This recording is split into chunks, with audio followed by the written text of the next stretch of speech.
Hello friends, मैं हूं शशांक और एक बार फिर से स्वागत है आपका किरोशन नर्सिंग एकेडमी में।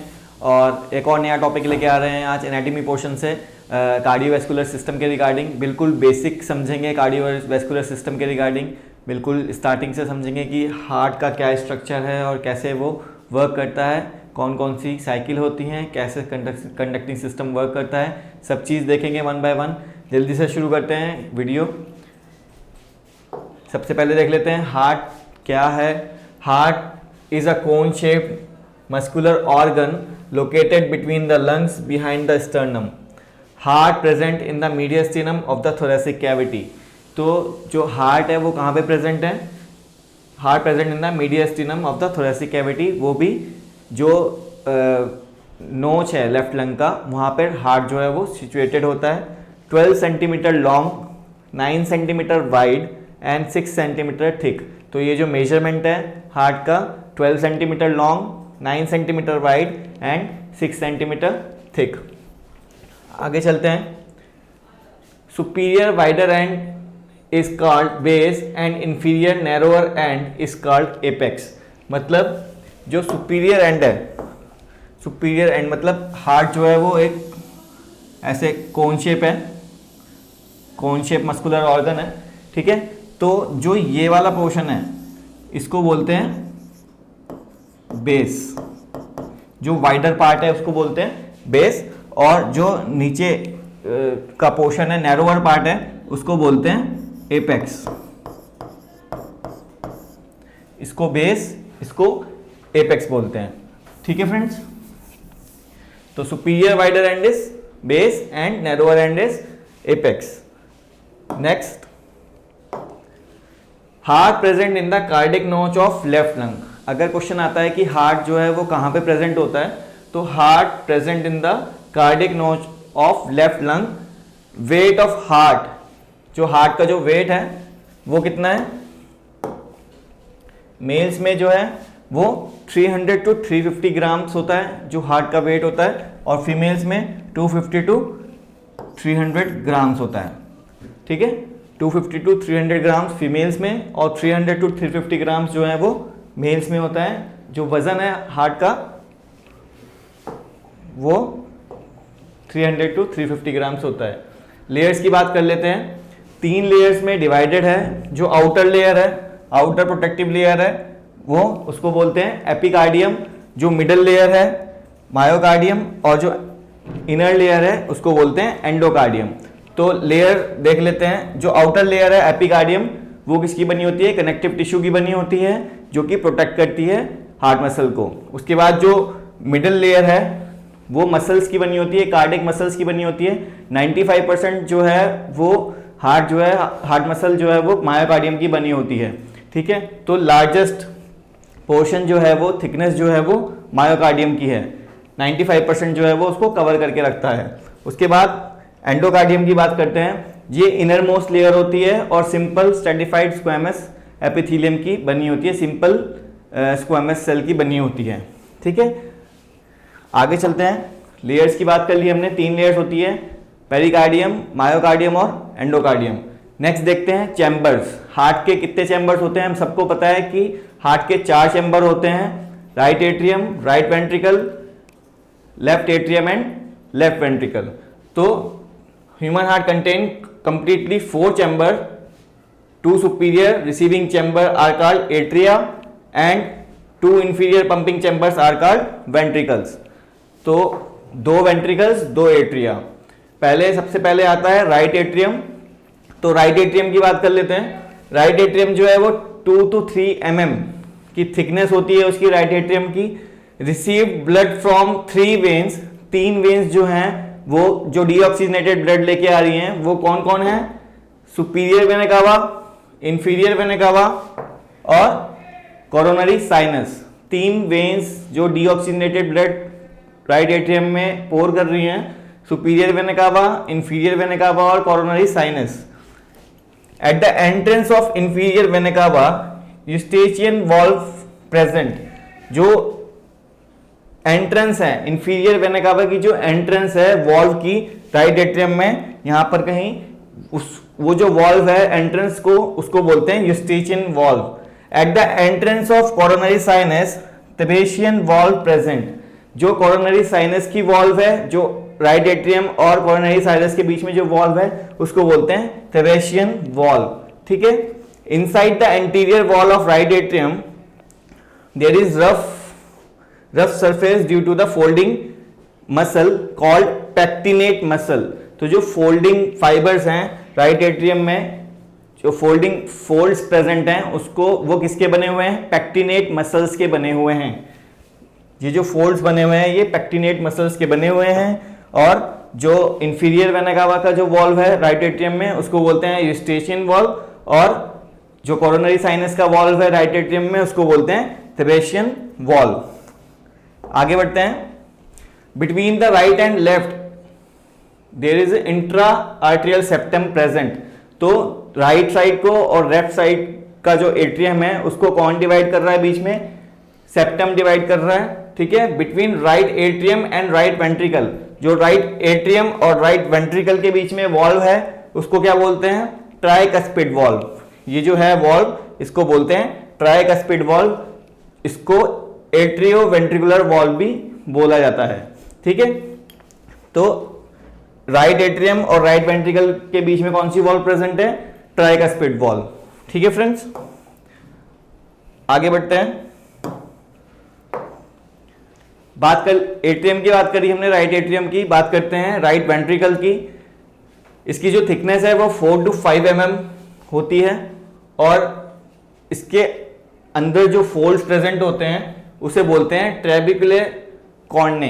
ट्रेबिकुले कॉर्ने बोला जाता है। जो इसके अंदर यहाँ पर फोल्ड्स जो प्रेजेंट होते हैं उसको ट्रेबिकुले कॉर्ने बोला जाता है। और जो थ्रेड लाइक स्ट्रक्चर्स होते हैं, जो थ्रेड लाइक स्ट्रक्चर्स होते हैं, thread like structures connect with trabeculae carneae is called as chordae tendineae. Chordae tendineae बोला जाता है। जो थ्रेड लाइक स्ट्रक्चर्स प्रेजेंट होते हैं यहाँ पर, जो कि ट्राइकस्पिड वॉल्व्स के साथ जुड़े होते हैं, उसको बोला जाता है कॉर्डे टेंडने। ठीक है फ्रेंड्स। और trabeculae carneae and chordae tendineae regulate the opening and closing of the cuspid valve. तो जो वॉल्व इनके बीच में प्रेजेंट है ये उसकी ओपनिंग को और क्लोजिंग को रेगुलेट करते हैं। कौन कौन? ट्रेबिकुले कॉर्ने और कॉर्ने टेंडने। ठीक है फ्रेंड्स, आगे बढ़ते हैं। Right ventricle pump blood into the pulmonary trunk by the pulmonary valve. ठीक है। Pulmonary trunk further divide into right pulmonary artery and left pulmonary artery. तो जो ब्लड है राइट वेंट्रिकल से कहां जाता है? पल्मोनरी ट्रंक में जाता है। उसके बाद right ventricle, right pulmonary artery और लेफ्ट पल्मोनरी आर्टरी उन्हें कहां लेके जाती है? लंग्स में लेके जाती है, ताकि उस डीऑक्सीजनेटेड ब्लड को प्यूरिफाई किया जा सके, ऑक्सीजनेटेड में कन्वर्ट किया जा सके। आगे बढ़ते हैं। फिर बात करते हैं लेफ्ट एट्रियम की। 4 चैम्बर्स पढ़ने हैं हमने राइट एट्रियम देखा, राइट वेंट्रिकल देखा। अब देखते हैं लेफ्ट एट्रियम। लेफ्ट एट्रियम की जो थिकनेस है वो 2 to 3 mm की होती है। ये जो है वो ब्लड, ऑक्सीजनेटेड ब्लड रिसीव करते हैं किससे? 4 पल्मोनरी वेन से। ध्यान रखिएगा, क्वेश्चन कई बार पूछ लेता है टोटल पल्मोनरी वेन्स कितनी होती हैं। तो 4 पल्मोनरी वेन्स होती हैं, जिसमें से 2 जो हैं वो लेफ्ट लंग से आती हैं और 2 जो हैं वो राइट लंग से आती हैं। ठीक है। तो 2 वेन जो हैं वो ऑक्सीजनेटेड ब्लड लेके आती हैं लेफ्ट लंग से, और 2 वेन जो हैं वो ऑक्सीजनेटेड ब्लड लेके आती हैं राइट लंग से। तो 4 पल्मोनरी वेन्स होती हैं, 2 लेफ्ट लंग से, 2 राइट लंग से। फिर blood passes from the left atrium into the left ventricle. तो ब्लड जो है वो लेफ्ट एट्रियम से लेफ्ट वेंट्रिकल में जाता है, किसकी मदद से? By the help of bicuspid और मिट्रल वॉल्व। ठीक है। आगे बढ़ते हैं। अब बात करते हैं लास्ट चैम्बर लेफ्ट वेंट्रिकल की। इसकी थिकनेस है वो सबसे ज्यादा होती है। Thickest chamber of the heart thickness is about 10 to 15 mm। Thickness इसलिए ज्यादा होती है क्योंकि इसको, ये ऐसी वेंट्रिकल, लेफ्ट वेंट्रिकल का जब कॉन्ट्रैक्शन होता है तो इसको आयोटा में जो है वो ब्लड पंप करना होता है, जिससे कि ये पूरी बॉडी में ब्लड जो है वो डिस्ट्रीब्यूट कर सके। इसलिए इसकी जो थिकनेस होती है फ्रेंड्स वो सबसे ज्यादा होती है thickest chamber of the heart है, थिकनेस जो है वो 10 to 15 mm की है। और ये जो ब्लड पंप करता है वो कहाँ पे करता है, आयोटा में करता है with the help of aortic valve. ठीक है, 4 चैम्बर्स की हमने बात करी। उसके बाद हम देख लेते हैं ब्लड सर्कुलेशन। अब ब्लड सर्कुलेशन कैसे सर्कुलेट होता है, ऑक्सीजनेटेड ब्लड कैसे जाता है, कैसे आता है, कौन लेके आता है, कौन लेके जाता है, तो जल्दी से हम एक डायग्राम की फॉर्म में देख लेंगे। एक रफ डायग्राम बना रहा हूं आप लोग के लिए।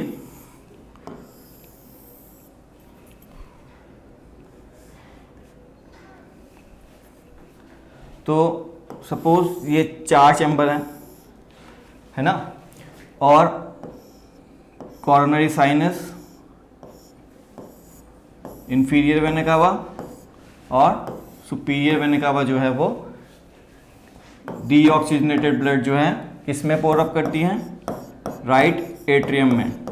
तो राइट एट्रियम में जब ब्लड डीऑक्सीजनेटेड ब्लड आता है, कौन सा ब्लड आता है, डीऑक्सीजनेटेड ब्लड। कौन लेके आता है, 3 superior vena cava, inferior vena cava और कोरोनरी साइनस। उसके बाद यहाँ पे जो है वो ट्राइकस्पिड वाल्व जो है वो होती है, जिसकी ओपनिंग की वजह से ब्लड कहाँ फिल होता है, एट्रियम टू वेंट्रिकल। तो राइट वेंट्रिकल में जब ब्लड जाता है किसकी हेल्प से जाता है, ट्राइकस्पिड वाल्व की मदद से जाता है। उसके बाद यहाँ से पल्मोनिक वाल्व के थ्रू, पल्मोनिक वाल्व की मदद से जो ब्लड जाता है वो जाता है पल्मोनरी ट्रंक में, पल्मोनरी ट्रंक में, जो कि फर्दर डिवाइडेड है right and left pulmonary artery, जो कि ब्लड कहाँ लेके जाती हैं, लंग्स में लेके जाती हैं। ठीक है, फिर लंग्स में जो है वो डीऑक्सीजनेटेड ब्लड जो है वो कन्वर्ट हो जाता है ऑक्सीजनेटेड ब्लड में। ठीक है, और फिर वो ऑक्सीजनेटेड जो ब्लड है उसको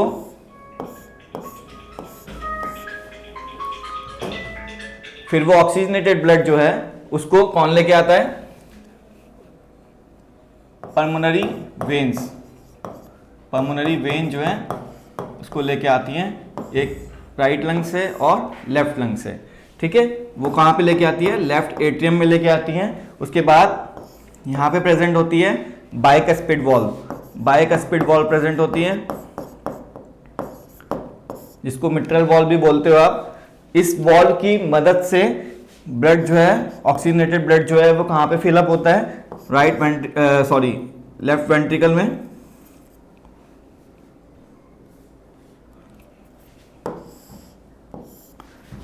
लेफ्ट वेंट्रिकल में जो है वो ब्लड फिर आता है, और उसके बाद with contraction with left ventricle blood जो है, ऑक्सीजनेटेड ब्लड जो है वो आयोटा के थ्रू कहाँ चले जाता है, बॉडी पार्ट्स में डिस्ट्रीब्यूट हो जाता है। ठीक है फ्रेंड्स, तो ये था ब्लड सर्कुलेशन। एक बार फिर से समराइज कर रहा हूं मैं फिर से।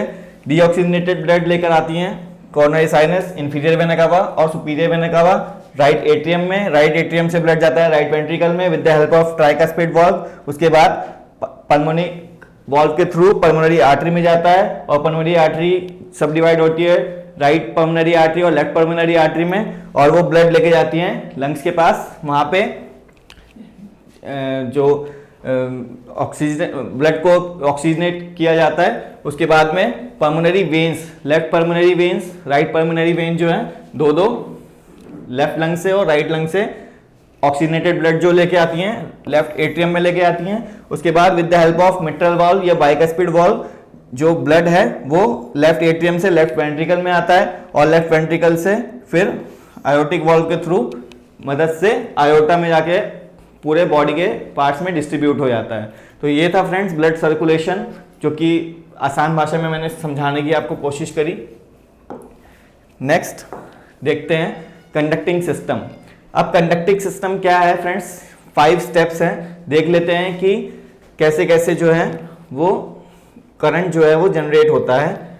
ठीक है, तो क्या है, सबसे पहले देख लेते हैं जो सुपीरियर वेना कावा है उसके जस्ट बिलो जो है प्रेजेंट होता है SA node, cyano atrial node भी बोलते हैं इसको, और इसको प्राइमरी पेसमेकर भी बोला जाता है। फ्रेंड्स ध्यान से सुनिए, ऐसे नोड को प्राइमरी पेसमेकर भी बोला जाता है।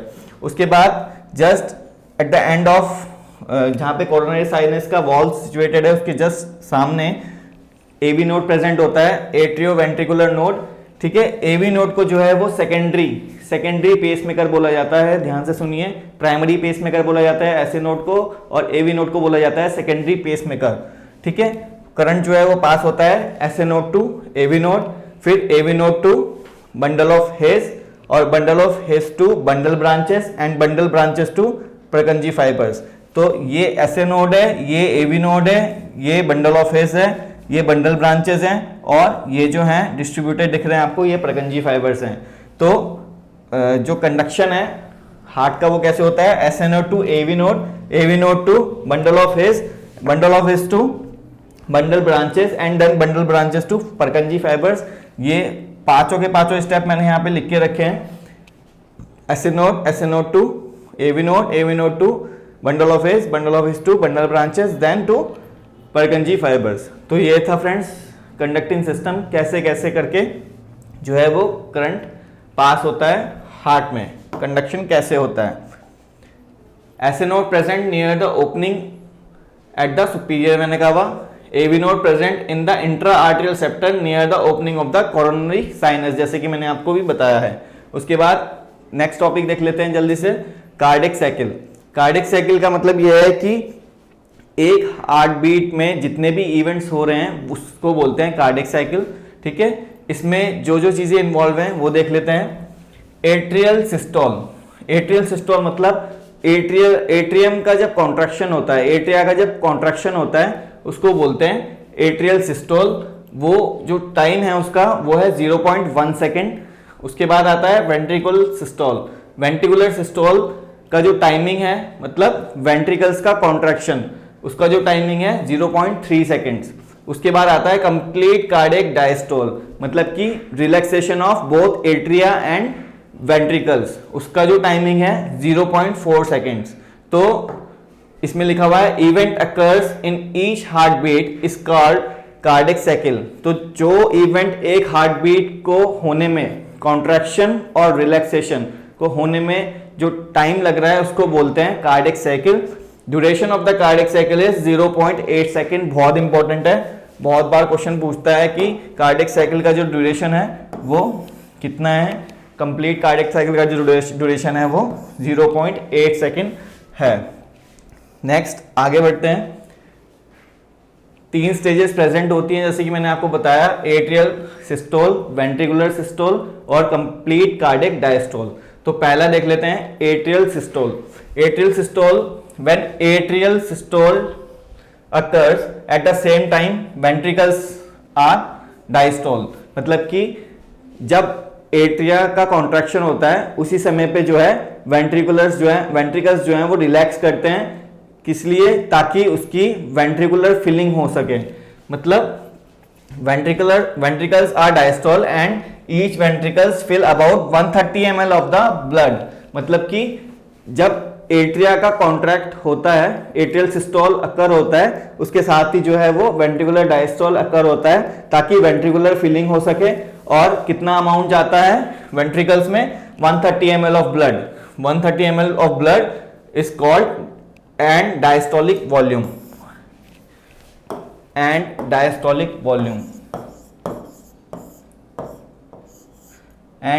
वॉल्यूम बोला जाता है उसको। नेक्स्ट देखते हैं वेंट्रिकुलर सिस्टोल।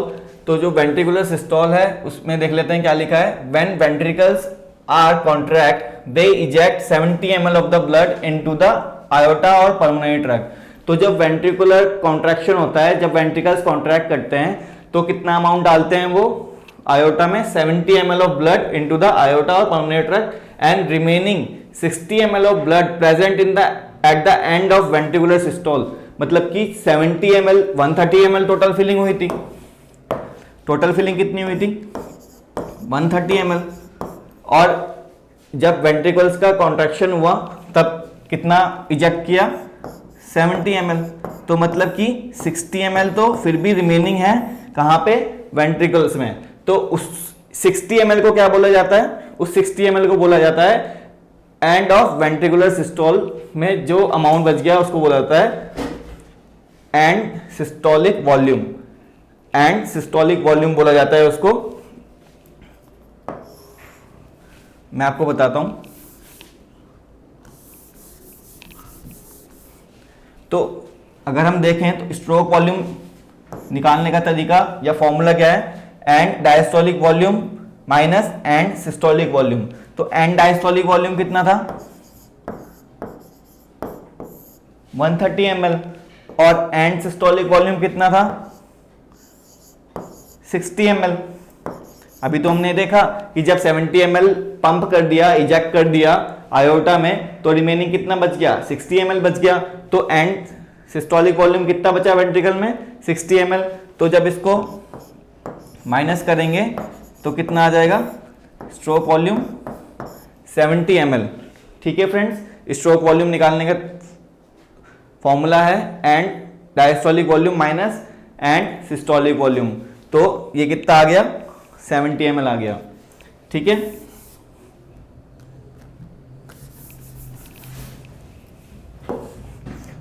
आगे बढ़ते हैं। Complete cardiac diastole. Complete cardiac diastole में क्या होता है कि रिलैक्सेशन होता है एट्रिया का और वेंट्रिकल्स का। उसका टाइम ड्यूरेशन मैंने आपको बताया, वो कितना होता है, 0.4 सेकेंड्स। 0.4 सेकेंड्स उसका टाइम ड्यूरेशन होता है। तो एट्रियल की कॉन्ट्रैक्शन कितने टाइम में हो रही थी, 0.1 सेकेंड। वेंट्रिकल की कॉन्ट्रैक्शन कितने टाइम में हो रही थी, 0.3 सेकेंड। और रिलैक्सेशन, कंप्लीट कार्डियक रिलैक्सेशन कितने टाइम में हो रही है, 0.4 सेकेंड्स में। तो कंप्लीट कार्डियक साइकिल कितने सेकेंड्स की हो गई, 0.8 सेकेंड की कंप्लीट कार्डियक साइकिल होगी। इसमें क्या होता है, relaxation of atria and ventricle, duration is about 0.4 second. ठीक है फ्रेंड्स, तो ये बात थी कार्डियक साइकिल की। बात कर लेते हैं हार्ट साउंड्स की। सिंपल हार्ट साउंड्स की बात कर लेते हैं। S1, S2, S3 and S4। तो S1 जब क्लोजर होता है AV वॉल्व का, तब कौन सी साउंड सुनाई देती है, S1। S2 closure of pulmonic valve and aortic valve. तो जब बंद होती है पल्मोनिक वॉल्व और आयोटिक वॉल्व, तब कौन सी आवाज सुनाई देती है, S2। ठीक है, और ये जो S1 और S2 है, ये जो S1 S2 है, ये दोनों आप स्टेथोस्कोप की हेल्प से सुन सकते हैं। ठीक है, S1 और S2 जो है वो आप स्टेथोस्कोप की मदद से सुन सकते हैं, और जो S3 और S4 है वो फोनो कार्डियोग्राम की हेल्प से आप सुन सकते हैं। तो देख लेते हैं S3 कब सुनाई देती है, ड्यूरिंग वेंट्रिकुलर फिलिंग। जब वेंट्रिकल्स की फिलिंग होती है तब कौन सी साउंड सुनाई देती है, S3 सुनाई देती है। और S4 कब सुनाई देती है, ड्यूरिंग एट्रियल फिलिंग। जब एट्रियल की फिलिंग होती है, एट्रिया की फिलिंग होती है, तब S4 सुनाई देती है। ठीक है, तो S1 कब सुनाई देती है, जब AV वॉल्व की क्लोजर होती है। S2 कब सुनाई देती है, जब पल्मोनिक वॉल्व और आयोटिक वॉल्व की क्लोजर होती है। S3 कब सुनाई देती है, जब वेंट्रिकुलर फिलिंग होती है। और S4 कब सुनाई देती है, जब एट्रियल फिलिंग होती है। ठीक है फ्रेंड्स, ये हार्ट साउंड्स की बात थी। कार्डियक आउटपुट की बात कर लेते हैं। तो कार्डियक आउटपुट किसे बोलते हैं, amount of blood eject into the pulmonary trunk और into the aorta in each minute. मतलब कि amount of blood ejected in pulmonary trunk, एक मिनट में पल्मोनरी ट्रंक या आयोटा में जितना ब्लड इजेक्ट किया है, ये लिखा हुआ है। क्या बोल रहा है ये, amount of blood ejected into pulmonary trunk और into aorta in each minute is called as cardiac output. Cardiac output का formula stroke volume into heart rate. Cardiac output का formula stroke volume into heart rate. तो ये definition थी cardiac output की, total amount of blood ejected into the aorta और pulmonary trunk in 1 minute is called cardiac output. ठीक है, next देख लेते हैं। नेक्स्ट आती हैं ब्लड वेसल्स। तो ब्लड वेसल्स, 5 टाइप की ब्लड वेसल्स जो हैं वो प्रेजेंट होती हैं। आर्टरी, आर्टेरियोल्स, कैपिलरीज, वेन्यूल्स और वेन्स। 5 तरह की जो है वो ब्लड वेसल्स प्रेजेंट होती है, आर्टरी, आर्ट्रियोल्स, कैपिलरीज, वेन्यूल्स और वेन्स। ठीक है। लार्जेस्ट ब्लड वेसल कौन सी होती है? लार्जेस्ट ब्लड वेसल होती है आयोर्टा, लार्जेस्ट ब्लड वेसल होती है आयोर्टा। उसके बाद लार्जेस्ट आर्टरी भी कौन सी होती है? आयोर्टा। तो लार्जेस्ट ब्लड वेसल और लार्जेस्ट आर्टरी भी कौन सी होती है? आयोर्टा। लार्जेस्ट वेन जो है वो होती है inferior vena cava, inferior vena कावा जो है वो लार्जेस्ट वेन है। लॉन्गेस्ट वेन मतलब सबसे लंबी वेन कौन सी होती है? ग्रेट सेफिनियस वेन, ग्रेट सेफिनियस वेन जो है जो पैरों में होती है, जो पैर का डीऑक्सीजनेटेड फुट से, काफ से और थाई का जो डीऑक्सीजनेटेड ब्लड है वो हमारे फिमोरल वेन में डालती है। ग्रेट सेफिनियस वेन जो है लॉन्गेस्ट वेन होती है बॉडी की। उसके बाद smallest blood vessel, smallest blood vessel कौन होता है? कैपिलरीज जो हैं वो स्मॉलेस्ट ब्लड वेसल्स में आती हैं। तो ये कुछ इंपॉर्टेंट पॉइंट्स थे। उसके बाद ब्लड वेसल्स के लिए हमने देखा कि कार्डियोवास्कुलर सिस्टम है 3 types of blood vessels, arteries, arterioles, capillaries, veins, venules, है ना। और आर्टरीज जो हैं वो which carry blood away from the heart, ठीक है। आर्टरीज जो है वो हमेशा ब्लड हार्ट से दूर कैरी करती हैं और वेन्स जो हैं वो हमेशा ब्लड कैरी करते हैं टुवर्ड्स द हार्ट, ठीक है। तो इसीलिए एक रैशनली भी बताता हूं मैं आपको, हमेशा जो है वो आईवी कैनुला या मेडिसिन जब भी हमें देनी होती है तो वो हम जब भी कैथेटर इंसर्ट करते हैं या कैनुला इंसर्ट करते हैं उसे हम वेन्स में इंसर्ट करते हैं। उसके कई कारण हैं। वेन्स सुपरफिशियल होती है, वेन्स जो है उस मेडिसिन को या उस ब्लड को टुवर्ड्स द हार्ट लेके जाएगी, ठीक है। और वेन्स को हम इजीली पंक्चर कर सकते हैं, वहाँ पे हेमेटोमा बनने के चांसेस कम रहते हैं रेदर देन आर्टरीज। आर्टरीज जो है वो हमें डीप मिलती हैं। तो वेन्स जो है वो ब्लड लेके जाती हैं टुवर्ड्स द हार्ट और आर्टरीज या आर्ट्रियोल जो है वो ब्लड लेके जाते हैं अवे फ्रॉम द हार्ट। और capillaries where nutrient and gas exchange occur, तो जहाँ पे न्यूट्रिएंट्स का और गैस का एक्सचेंज होता है वो कहाँ पे होता है? कैपिलरीज में। आगे देखते हैं, ये जो डायग्राम है मैं आपको बता दूं, ये आर्टरी है, मेजर आर्टरी। उसके बाद स्मॉलर जो पार्ट होता है वो है आर्ट्रियोल। उसके बाद ये वेन है, वेन के बाद जो स्मॉलेस्ट पार्ट है उसका वो वेन्यूल, और जो कनेक्ट करती है आर्टरी और वेन को वो है कैपिलरी, ठीक है। ये डायग्राम में आप देख सकते हो, आर्टरी, आर्ट्रियोल, कैपिलरी कनेक्ट कर रही है वेन्यूल को और आर्ट्रियोल को, यानी कि वेन और आर्टरी को कौन कनेक्ट कर रहा है? कैपिलरी कनेक्ट कर रही है, ठीक है। आगे बढ़ते हैं। नेक्स्ट है layers of blood vessels. Layers of blood vessels मतलब कि ब्लड वेसल्स जो हैं उनमें कितनी लेयर्स होती हैं, तो आपको डायग्राम में दिखाई दे रही होंगी। 3 लेयर्स होती हैं बेसिकली। तो जो इनर मोस्ट लेयर होती है उसको बोलते हैं ट्यूनिका इंटीमा, बीच वाली लेयर को बोलते हैं ट्यूनिका मीडिया और आउटर लेयर को बोलते हैं ट्यूनिका एक्सटर्ना या ट्यूनिका एडवेंटिशिया, ठीक है। तो सिंपल है बहुत, बाहर वाली एडवेंटिशिया, मिडल वाली मीडिया और इनर वाली intima. Tunica media, tunica intima, tunica media और ट्यूनिका एडवेंटिशिया या ट्यूनिका एक्सटर्ना। तो ये थे फ्रेंड्स ब्लड वेसल्स के लेयर, ठीक है। तो मैं आपको एक बार समराइज कर देता हूँ। हमने हार्ट जो कार्डियोवास्कुलर सिस्टम में देखा, हमने हार्ट के बारे में पढ़ा कि हार्ट जो है वो 12 सेंटीमीटर लॉन्ग, 9 सेंटीमीटर वाइड और 6 सेंटीमीटर थिक है। मस्कुलर ऑर्गन है जो कि 3 लेयर से बना है, एंडोकार्डियम, पेरिकार्डियम, मायोकार्डियम, ठीक है। उसके बाद हमने देखा कि 3 लेयर से बना है, मायोकार्डियम, एपिकार्डियम, एंडोकार्डियम, ठीक है। उसके बाद चैम्बर्स देखे हमने हार्ट के कि हार्ट के 4 चैम्बर्स होते हैं, right atrium, right ventricle, left atrium, left ventricle. उसके बाद हमने सारे चैम्बर्स के बारे में पढ़ा। उसके बाद हमने ब्लड सर्कुलेशन देखा कि ब्लड जो है वो कैसे सर्कुलेट करता है, डीऑक्सीजनेटेड ब्लड कहाँ से कौन सी वेन्स लेके आती हैं, inferior vena cava, superior vena कावा, कोरोनरी साइनस जो है वो डीऑक्सीजनेटेड ब्लड पोर करती हैं राइट एट्रियम में। उसके बाद with the help of tricuspid valve वो जाता है राइट वेंट्रिकल में। उसके बाद with the help of pulmonic valve वो जाता है पल्मोनरी ट्रंक में, और उसके बाद फिर right and left pulmonary artery में। उसके बाद वो लंग्स में जाके ऑक्सीजनेटेड होता है। उसके बाद उसको pulmonary right and left pulmonary veins जो हैं वो लेके आती हैं, उसको पोर करती हैं लेफ्ट एट्रियम में और with the help of mitral valve या बाइकस्पिड वॉल्व वो जाता है लेफ्ट वेंट्रिकल में, और वहाँ से जब कॉन्ट्रैक्शन होती है with the help of aortic valve वो जाता है आयोटा में और उसके बाद पूरे बॉडी पार्ट्स में।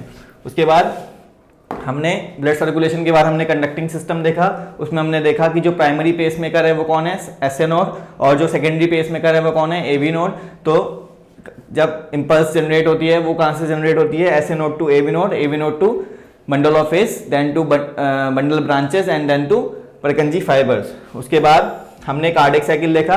कार्डियक साइकिल में हमने देखा कि एट्रियल कॉन्ट्रैक्शन होता है, वेंट्रिकुलर कॉन्ट्रैक्शन होता है जिसे हम एट्रियल सिस्टोल और वेंट्रिकुलर सिस्टोल बोलते हैं, और एक होता है कंप्लीट कार्डियक डायस्टोल जब रिलैक्स होते हैं दोनों चैम्बर्स, वेंट्रिकल्स भी और एट्रिया भी।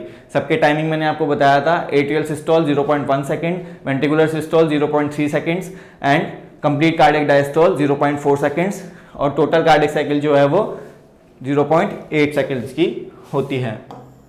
उसके बाद हमने हार्ट साउंड्स देखे थे। हार्ट साउंड्स मैंने आपको बताया था S1 S2 आप स्टेथोस्कोप की मदद से सुन सकते हो, और S3 S4 आप फोनो कार्डियोग्राम की मदद से आप सुन सकते हो, ठीक है।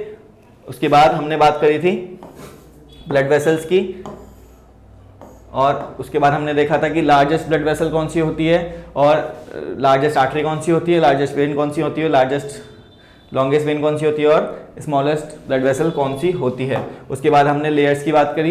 ब्लड वेसल की जो लेयर्स होती हैं 3 लेयर्स होती हैं, टूनिका इंटीमा, टूनिका मीडिया और टूनिका एडवेंटिशिया या टूनिका एक्सटर्ना। तो ये थोड़ा सा बेसिक था कार्डियोवैस्कुलर सिस्टम के बारे में फ्रेंड्स। आपको वीडियो अच्छा लगे तो लाइक एंड शेयर जरूर करना और चैनल को सब्सक्राइब करना। तब तक के लिए गुड बाय।